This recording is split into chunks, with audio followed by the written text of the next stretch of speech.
Halo semuanya, selamat datang kembali di channel Mami Tarigan and Family. Di video kali ini saya akan ngomongin dua saham yang saya udah berhenti beli. Tujuan bikin video ini bukan untuk ngejelek-jelekin dua saham tersebut ya, juga bukan buat ngajak jual rame-rame dua saham itu.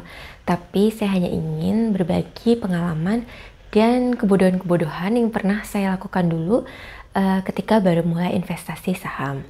Semoga hal tersebut gak terjadi pada teman-teman ya. Jadi ceritanya saya mulai berinvestasi saham itu di tahun 2019. Sebagai investor pemula, supaya menghindari risiko kerugian dalam investasi saham, saat itu saya pikir mending beli saham-saham blue chip, yaitu saham-saham yang kapitalisasi pasarnya besar dan sangat liquid. Salah satunya adalah saham ASII, yaitu saham dari PT Astra International. Selain karena saham Astra adalah saham blue chip, saya beli saham ini juga karena Astra merupakan market leader dalam industri otomotif di Indonesia. Berikut ini adalah ringkasan kinerja perusahaan Astra dari tahun 2015. Laba per lembar sahamnya meningkat dari tahun 2015 hingga 2018. Karena itu di tahun 2019 saya pede untuk beli saham Astra. Sayangnya saya mulai beli itu di awal tahun, di mana harga-harga lagi naik karena optimisme pasar terhadap tahun yang baru dan juga banyak investor yang menempatkan bonus akhir tahun mereka ke dalam pasar saham. Dan saat itu juga psikologi saya belum terlalu matang dalam berinvestasi saham. Apalagi saat itu baru dimodalin suami untuk investasi saham. Jadi terlalu pede karena ngerasa punya uang yang lumayan banyak. Jadi setelah pertama kali beli saham Astra, kemudian harga turun, saya langsung beli lagi sahamnya untuk menurunkan harga rata-rata saham Astra yang saya sudah miliki, atau yang biasanya disebut orang dengan istilah average down. Nah, sayangnya lagi tahun 2019 itu kurang baik untuk banyak saham, termasuk saham Astra. Harganya malah makin turun terus-menerus setelah saya beli. Dan karena saya ngerasa masih punya modal yang lumayan, saya beli lagi terus, tanpa benar-benar punya planning atau rencana investasi yang jelas, dan belinya dalam jumlah yang nggak sedikit.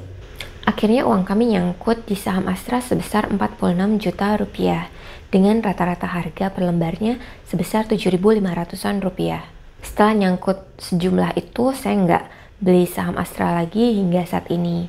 Dan nggak mau average down lagi karena nggak ada yang tahu kan kapan harga sahamnya akan recover lagi ke harga rata-rata saya. Jadi saya nggak mau memperbanyak uang yang nyangkut di situ, mending uang yang tersedia saya gunakan untuk beli saham yang lain dengan posisi yang masih fresh. Per hari ini ketika video ini dibuat, harga saham Astra adalah Rp5.225 per lembar. Yang artinya saya memiliki floating loss atau kerugian yang belum terrealisasi sebesar minus 30,70%. Sedih ya. Mungkin teman-teman bertanya, kenapa nggak langsung di cut loss atau dijual aja ketika floating loss-nya masih dikit? Nanti saya jawab setelah bahas saham yang kedua ya. Saham yang kedua adalah saham TLKM, yaitu dari perusahaan Telkom Indonesia. Telkom Indonesia merupakan perusahaan telekomunikasi terbesar di Indonesia. Harga rata-rata saham Telkom yang saya miliki adalah Rp3.800-an per lembar. Harga saham Telkom ketika video ini dibuat adalah Rp3.180 per lembar. Jadi saya memiliki floating loss sebesar minus 17,20%. Kembali ke pertanyaan tadi, kenapa saya masih hold kedua saham ini sampai sekarang? Yang pertama adalah karena saham Astra dan saham Telkom memberikan dividen. Dividen yieldnya per tahun lebih besar daripada bunga deposito. Di tahun 2019, Astra membagikan dividen dua kali, yaitu dividen interim dan dividen final, dengan dividen yield sebesar 3,24% dan 4,25%. Di tahun 2020, mereka juga kembali membagikan dividen dua kali, dengan dividen yield sebesar 4,68% dan 3,28%. Di tahun 2021 ini mereka sudah membagikan satu kali dividen dengan dividen yield yang memang tidak sebesar tahun-tahun sebelumnya karena kinerja di tahun 2020 memang menurun, yang disebabkan salah satunya oleh adanya pandemi.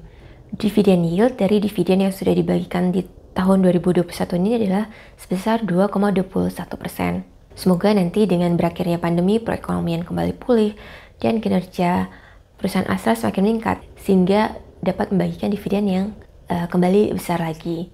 Saham Telkom juga membagikan dividen di tahun 2019 dan 2020. Dividen yieldnya di tahun 2019 adalah sebesar 5,12% dan dividen yield di tahun 2020 adalah sebesar 4,86%. Dividen-dividen yang saya terima ini kemudian saya gunakan untuk membeli saham-saham lain yang masih baru dan mendapatkan keuntungan dari saham-saham tersebut. Jadi sebenarnya uang kami tetap berkembang walaupun ada yang nyangkut di saham Astra dan Telkom.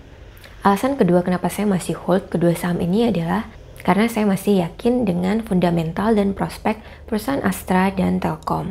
Astra mulai memproduksi kendaraan listrik yang merupakan masa depan dari industri otomotif. Bisnis lain yang mereka kelola yaitu batubara dan CPO juga berpotensi untuk kembali pulih setelah masa pandemi selesai. Saham Telkom juga masih berpotensi untuk terus tumbuh karena kebutuhan data pengguna internet meningkat dari waktu ke waktu, apalagi sekarang kita semakin terbiasa dengan segala sesuatunya serba online. Infrastruktur PT Telkom Indonesia juga lebih baik daripada kompetitor-kompetitornya dan Telkom memiliki cash flow yang sehat. Jadi lesson learn yang bisa saya bagikan antara lain, yang pertama, buat rencana investasi untuk setiap saham yang dimiliki.